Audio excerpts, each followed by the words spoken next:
Hey everyone, welcome to our channel. In this video, you will learn on how to add blog page on Wix. So first is you have to open your Wix website, and now that you're here, you just have to click on the pages and menu icon at the left side of your screen and then click on the add menu item at the bottom.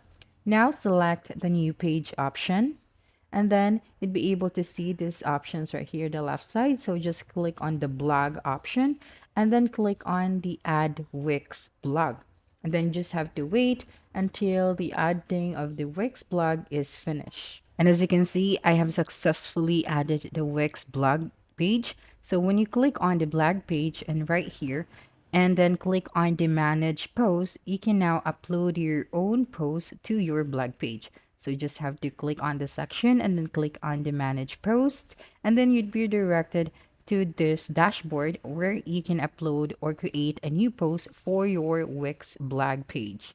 So this is a default template of blogs, and then if you want to add in your own blog post, then you can just go ahead and create a new post. So that's it for this video. If you think this video helped you solve your concern, please subscribe, like this video, and leave a comment below. Bye.